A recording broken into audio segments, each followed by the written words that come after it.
Good morning students. இன்னைக்கு நம்ம பார்க்க போகிற டாபிக் நெக்ஸ்ட் டாபிக் பார்த்தீங்கன்னா optical fibre.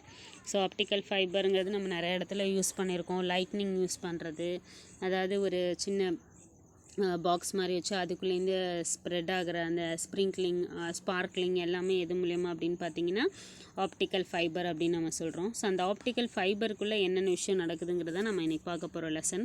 So first point என்ன சொல்லியிருக்காங்கன்னு பார்த்தீங்கன்னா டோட்டல் இன்டர்னல் ரிஃப்ளெக்ஷன். அதை பற்றி நம்ம முன்னாடி தான் பார்த்தோம், ஒரு 3 கேசஸ் பார்த்தோம். ஸோ அந்த டோட்டல் இன்டர்னல் ரிஃப்ளெக்ஷனை பேஸ் பண்ணி தான் அவங்களோட சிக்னல் டிரான்ஸ்மிட் ஆகிறது தான் நம்ம ஆப்டிக்கல் ஃபைபர் அப்படின்னு சொல்கிறோம்.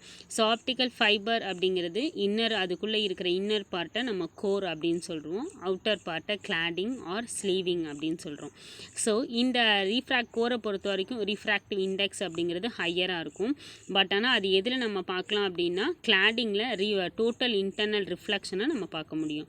ஸோ இந்த கோர் கிளாடிங் பவுண்ட்ரியை பொறுத்த வரைக்கும் பார்த்தீங்க அப்படின்னா அதோட ஆங்கிள் வந்துட்டு கிரேட்டர் தென் தி கிரிட்டிக்கல் ஆங்கிள். கிரிட்டிக்கல் ஆங்கிள் அப்படின்னா நம்ம என்னன்னு சொல்லியிருக்கோம், 90 டிகிரி, அதாவது அதே ஆங்கிள் மேலே படுறது தான் நம்ம கிரிட்டிக்கல் ஆங்கிள்னு சொல்கிறோம். ஸோ இது வந்துட்டு அதை விட கிரேட்டர் தானாக இருக்கும். So in advance total internal reflection வந்துட்டு திரும்பி அந்த ஆப்டிக்கல் ஃபைபரில் ரிப்பீட்டடாக நடக்கிறது மூலிமா ரிப்பீட்டடாக அந்த ப்ராசஸ் நடக்கும் அப்படின்னா undergoing any refraction. So refraction அப்படின்னா என்ன அர்த்தம், அதுக்குள்ளே வந்துட்டு ரிஃப்ளெக்ட் ஆகிறத நம்ம ரிஃப்ராக்ஷன் அப்படின்னு சொல்கிறோம்.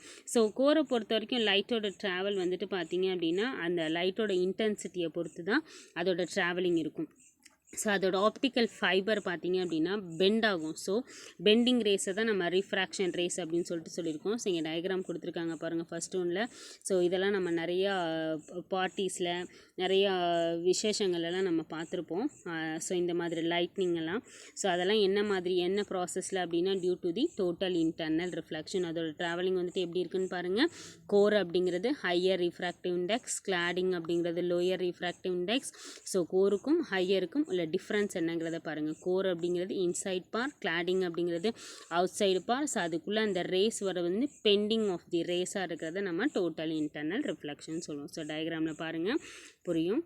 ஸோ நெக்ஸ்ட் ஒன் பார்த்தீங்க அப்படின்னா அடுத்து நம்ம பார்க்க போகிறது acceptance angle in optical fibre. Optical ஃபைபரை பொறுத்த வரைக்கும் அக்செப்டன்ஸ் ஆங்கிள் அப்படின்னு சொல்லிட்டு ஒரு பாயிண்ட் இருக்குது. ஸோ அப்படின்னா என்ன அர்த்தம்னு பார்த்தீங்க அப்படின்னா நம்ம அந்த கிரிட்டிக்கல் ஆங்கிளை என்ஷூர் பண்ணுறதுக்காக என்ன பண்ணுறோம் அப்படின்னா கோர் கிளாடிங் பவுண்ட்ரியை வந்துட்டு எடுத்துகிட்டு அதில் ஒரு இன்ஸ்டன்ட் லைட்டை நம்ம பாஸ் பண்ணி ஒரு சர்டைன் ஆங்கிளை மட்டும் நம்ம வெளியில் எடுத்தோம் அப்படின்னா அதை தான் நம்ம அக்செப்டன்ஸ் ஆங்கிள் அப்படின்னு சொல்கிறோம். While entering into the it, அதாவது ஆப்டிக்கல் ஃபைபரோட எண்டில் அதை நம்ம என்ட்ரு பண்ணுறோம். ஸோ இதோட ரிஃப்ராக்டிவ் இண்டெக்ஸ் பார்த்திங்க அப்படின்னா கோரோடது N1ன்னு எடுத்துக்கிறோம், கிளாடிங்கோடது N2ன்னு எடுத்துக்கிறோம், அவுட்டர் மீடியமை N3ன்னு எடுத்துக்கிறோம். ஸோ அப்போ லைட் பாஸ் பண்ணுற அந்த ஆங்கிளை பார்த்திங்க அப்படின்னா அக்செப்டன்ஸ் ஆங்கிள் IAன்னு எடுத்துக்கிறோம்.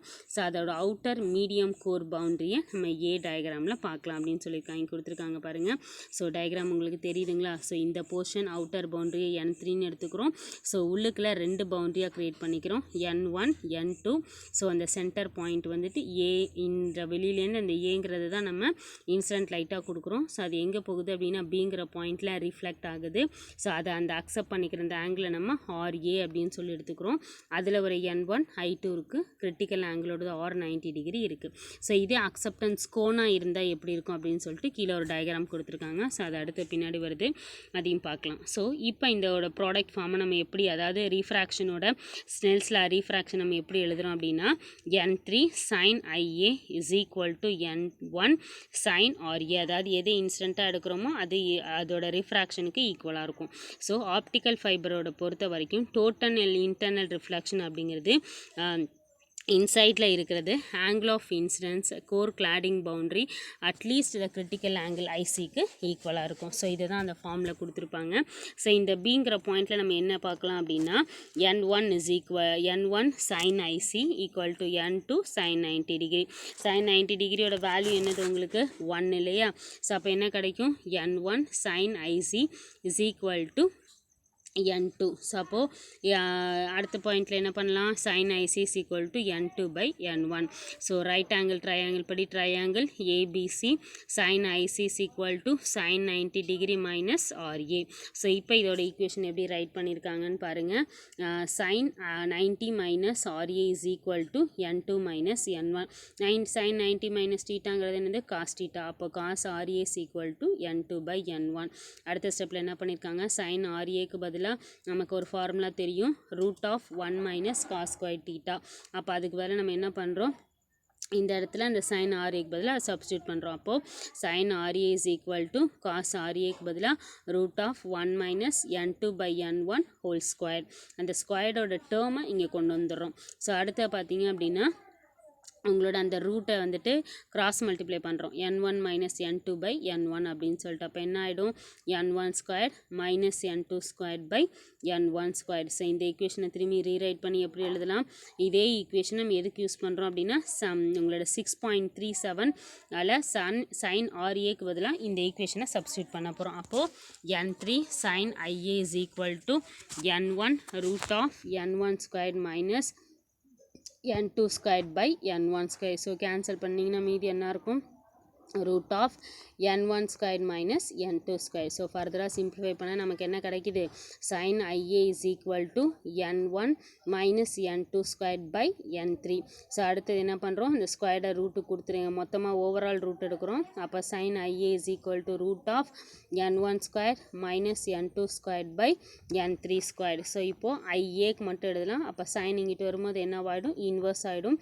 அப்போ IA is equal to sin inverse of √n1 square minus n2 square by n3 square. So யாரோட அவுட்டர் மீடியம் n3ங்கிறது 1, அதோட அக்செப்டன்ஸ் ஆங்கிள் தான் நம்ம எப்படி எழுதுகிறோம் அப்படின்னா n3 1 ஆகிடுச்சுன்னா மீதி என்ன இருக்கும், IA is equal to sin inverse of √n1 square minus n2 square. So அப்போ ஒரு ஆங்கிள் ஆஃப் இன்சிடென்ஸை பொறுத்த வரைக்கும் 0லேருந்து அக்செப்டன்ஸ் ஆங்கிள் வரைக்கும் அந்த ஆப்டிக்கல் ஃபைபரோட நார்மல் லைன் வந்துட்டு கோனிக்கல் ஷேப்பாக இருந்துச்சு அப்படின்னா அதை நம்ம அக்செப்டன்ஸ் கோன் அப்படின்னு சொல்லுவோம். ஸோ நியூமரிக்கல் அப்பர்ச்சரை பொறுத்த வரைக்கும் உங்களோட அந்த n3 sin IA அப்படிங்கிறத நம்ம நியூமரிக்கல் அப்பர்ச்சர் NAன்னு சொல்லி எடுத்துக்கிறோம். அப்போ NA is equal to n3 sin IA is equal to √n1 square minus n2 square. So அப்போ ஆரை பொறுத்த வரைக்கும் இதோட அவுட்டர் மீடியம் n3ங்கிறது 1. ஸோ அப்போ இதோட எப்படி எழுதுகிறோம், நம்ம மேலே இருக்குது பாருங்கள், NA is equal to sin IA is equal to √n1 square minus n2 square. So டெரிவேஷனை ஒவ்வொரு பாயிண்ட் பை பாயிண்ட்டாக லைன் பை லைனாக போட்டு பாருங்கள், அப்போ தான்ப்பா டெரிவேஷன் புரியும். எதுவும் டவுட் இருந்துச்சுன்னா கேளுங்க, சரிங்களா? ஓகே, ஸோ நெக்ஸ்ட் நம்ம பார்க்க போகிற பாயிண்ட் பார்த்தீங்கன்னா refraction in glass slab. So இதை என்ன பார்க்க போகிறோம் அப்படின்னு பார்த்தீங்கன்னா ஒரு கிளாஸ் லேபோட ரீஃப்ராக்ஷன் என்ன. ஸோ அதுக்கு முன்னாடி மேலே ஒரு டயக்ராம் கொடுத்துருப்பாங்க பாருங்கள், எண்டாஸ்கோப்பை பற்றின ஒரு எக்ஸ்ப்ளனேஷன். ஸோ எண்டாஸ்கோப் நம்ம என்ன பண்ணியிருப்போம், அதாவது வயிற்றில் ஏதாவது புண்ணு இருந்து அல்சர் புண்ணு இருந்துச்சு, இல்லை உள்ளுக்குள்ளே ஏதாவது கட்டி மாதிரி இருந்துச்சு அப்படின்னா எண்டாஸ்கோப் பண்ணி பார்த்தோம் அப்படின்னா தெரியும். ஸோ எண்டாஸ்கோப் அப்படின்னா என்ன அர்த்தம்னா ஒரு லேசர் லைட்டை வந்துட்டு நம்ம வாய் வழியாவோ இல்லை மூக்கு வழியாவோ உள்ளே விட்டு அதுக்கு அந்த பாடியோட அந்த ஆப்ரேஷன் பொசிஷனில் வச்சு ஸோ அது மூலியமாக நம்ம பண்ணுறது என்னன்னு பார்த்தீங்கன்னா எண்டாஸ்கோப். ஸோ அந்த எண்டாஸ்கோப்புங்கிற ஃபினாமினா எது மூலியமாக நடக்குதுன்னு பார்த்தீங்கன்னா டோட்டல் இன்டர்னல் ரிஃப்ளெக்ஷனால தான் நடக்குது அப்படின்னு சொல்லிட்டு மேலே கொடுத்துருப்பாங்க. To you நோவில். ஸோ பாருங்கள், இது ஒரு ரீசனிங் கொஸ்டினில் கேட்டிருந்தாங்க. ஓகேப்பா. ஸோ நெக்ஸ்ட் நம்ம பார்க்க போகிறது என்னது, ஒரு ஸ்லாபோட கிளாஸ் ஸ்லாபோட ரீஃப்ராக்ஷன் எப்படி இருக்கும். ஸோ ஒரு கிளாஸ் ஸ்லாப் எடுத்துக்கிறோம், அதோட லைட்டோட ரே பாஸ் ஆகுது ரேரர் மீடியம்லேருந்து டென்சர் மீடியம்க்கு. ரேரர் மீடியம் யார் எடுத்துக்கிறோம், டென்சர் மீடியம் கிளாஸ் எடுத்துக்கிறோம். ஸோ இது வந்துட்டு ஃபஸ்ட்டு டிவியேட் ஆகும்போது டுவர்ட்ஸ் நார்மல்லேருந்து டிவியேட் ஆகும். அப்போது உங்களோட லைட் ரே வந்துட்டு ஸ்லாப் வழியாக லீவ் அவுட் ஆகும். அப்போது அது ட்ராவலிங் வந்துட்டு கிளாஸ்லேருந்து ரேரர் மீடியமாக மாறிடும். ஸோ அப்போ ரெண்டு விதமான ரீஃப்ராக்ஷன் இந்த இடத்துல நடக்கும். இங்கே கொடுத்துருக்காங்க பாருங்கள், டயக்ராமில் தெரியும் உங்களுக்கு.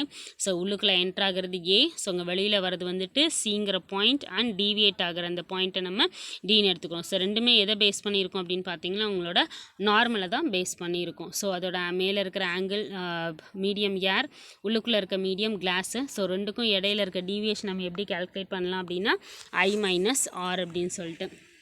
ஸோ பாருங்கள், அதில் ஒரு டிஸ்பிளேஸ்மெண்ட் நடக்கும். இவ்வளோ தூரம் நமக்கு டிஸ்பிளேஸ்மெண்ட் ஆகிருக்கு அப்படின்னா அதை நம்ம L அப்படின்னு சொல்லிட்டு நோட் பண்ணிக்கிறோம். ஓகே, ஸோ இப்போ பாருங்கள், அப்போது சேம் டைரக்ஷனில் உங்களோட லேட்ரல் டிஸ்பிளேஸ்மெண்ட்டோட ஷிஃப்ட் ஆணுச்சு அப்படின்னா அதுதான் நம்ம என்னன்னு சொல்கிறோம், ரிஃப்ராக்ஷன் ஆஃப் கிளாஸ் ஸ்லாப் அப்படின்னு சொல்கிறோம். ஸோ அப்போ ஒரு ரே வந்துட்டு எந்த ஒரு சேஞ்சும் இல்லாமல் இன்ஸ்டன்ட் ரேலேருந்து 2 பேரலல் ரேவாக வெளியில் வந்துடும். So with a shift of L அப்படின்னு சொல்லிட்டு. ஸோ அடுத்த பார்த்தீங்க அப்படின்னா ஒரு கிளாஸ் ஸ்லாபோட திக்னஸை நம்ம டீன்னு எடுத்துக்கிறோம், ஏர் மீடியமோட ரீஃப்ராக்டிவ் இண்டெக்ஸை என்னன்னு எடுத்துக்கிறோம். ஸோ இப்போ டோட்டலாக அந்த பாத் ஆஃப் லைட் பார்த்தீங்கன்னா ஏபிசிடி. ஸோ அப்போ அதோட ரீஃப்ராக்ஷன் 2 பாயிண்ட்ஸில் இருக்கும், பி அண்ட் சி அப்படின்னு சொல்லிட்டு. ஸோ அதோட angle of incidence I and அதோட ரீஃப்ராக்ஷன் R. இதை நம்ம எப்படி மெஷர் பண்ணலாம் அப்படின்னா நார்மல் 2 பாயிண்ட், அதாவது B அண்ட் சிலேருந்து 2 நார்மல் பாயிண்ட் ட்ரா பண்ணுறது மூலியமாக இதை நம்ம கால்குலேட் பண்ண முடியும். That is N1 and N2. So இதோட லேட்ரல் டிஸ்பிளேஸ்மெண்ட் L அப்படிங்கிறது சிஇக்கு பெர்பெண்டிகுலராக இருக்கும். அண்ட் பிட்வீன் த பாத், அந்த 2 பாத்துக்கு இடையில, அதாவது டீவியேட்டட் லைட்டுக்கும் அன்டீவியேட்டட் லைட்டுக்கும் இடையில இருக்கிற அந்த பாயிண்ட் சியை வச்சு நம்ம இதை கால்குலேட் பண்ண முடியும். ஸோ இப்போ நம்ம என்ன ட்ரையாங்கிள் எடுத்துக்க போகிறோம், triangle BCE. So we have to write sin I minus R is equal to L by BC. So அப்போ BC is equal to என்னது, L by sin I minus R. So அடுத்த ஒரு right angle triangle எடுத்துக்கிறோம், BCF அப்படின்னு சொல்லிட்டு. So cos R is equal to T by BC. அப்போ BC is equal to T by cos R. Okay, so next equation பாருங்கள். அப்போ ரெண்டுத்தையும் equal பண்ணலாமா? அப்போது L by sine I minus R is equal to T by cos R. அப்போ L is equal to என்ன போட்டுக்கலாம், lateral displacement நமக்கு தேவை அப்படின்னா L equal to T into sine of I minus R by cos R. So இப்போ இந்த lateral displacement அப்படிங்கிறது 3 point depend பண்ணியிருக்கு. ஒன்று ஸ்லாபோட திக்னஸ், இன்னொன்று ஆங்கிள் ஆஃப் இன்சிடென்ஸ், இன்னொன்று பார்த்தீங்க அப்படின்னா அந்த refraction ஆங்கிளோட ஸ்லாபோட refractive index. So the thicker the slab, larger will be the lateral displacement. So அப்போ greater the angle of incidence and larger will be the lateral displacement. So அப்போ angle of incidence greater இருந்துச்சு அப்படின்னா lateral displacement larger இருக்கும். So the refractive index larger will be the lateral displacement. lateral displacement விட refractive index வந்துட்டு அதிகமாக தான் இருக்கும் அப்படின்னு சொல்லியிருக்காங்க. ஓகேப்பா. ஸோ நெக்ஸ்ட் நம்ம பார்க்க போகிற டாபிக் என்னன்னு பார்த்தீங்க அப்படின்னா இதை மட்டும் முடிச்சிடலாம். ஸோ என்ன டாபிக் பார்த்தீங்கன்னா refraction at a single spherical surface. ஒரு சிங்கிள் ஸ்பெரிக்கல் சர்ஃபேஸோட ரீஃப்ராக்ஷன் எப்படி இருக்கும். ஸோ இந்த ரீஃப்ராக்ஷனை பொறுத்த வரைக்கும் 2 டிரான்ஸ்பரண்ட் மீடியாவில் தான் நடக்கும். ஸோ இது ஸ்பெரிக்கல் சர்ஃபேஸை பொறுத்த வரைக்கும் ரீஃப்ராக்ஷன் இண்டெக்ஸ் அப்படிங்கிறது ரொம்பவே ஒரு குட் திங், அதாவது அதோட ரீஃப்ராக்ஷன் வந்துட்டு நல்லாவே இருக்கும் அப்படின்னு சொல்லியிருக்கோம்.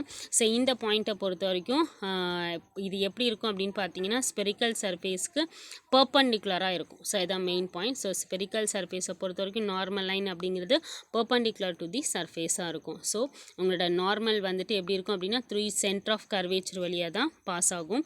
இதை நம்ம தின் லென்சஸ்லையோ இல்லை 2 ரீஃப்ராக்டிவ் சர்ஃபேஸை வச்சு நம்ம இதை கன்சிடர் பண்ணிக்கலாம். ஸோ இதை பார்த்தீங்க அப்படின்னா ஒரு 2 பாயிண்ட் கொடுத்துருப்பாங்க. ஃபர்ஸ்ட் ஒன் பார்த்தீங்கன்னா இன்சிடென்ட் லைட் அப்படிங்கிறது மோனோக்ரோமேட்டிக்காக இருக்கணும், சிங்கிள் கலராக இருக்கணும். அடுத்த பார்த்தீங்க அப்படின்னா அதே இன்சிடென்ட் லைட் அப்படிங்கிறது உங்களோட பிரின்சிபல் ஆக்சிஸ்க்கு க்ளோஸாக இருக்கணும், அதாவது பேராக்சியல் ரேஸாக இருக்கும். இதோட சைன் கன்வென்ஷன் பார்த்தீங்க அப்படின்னா பின்னாடி நம்ம கொடுத்துருப்பாங்க.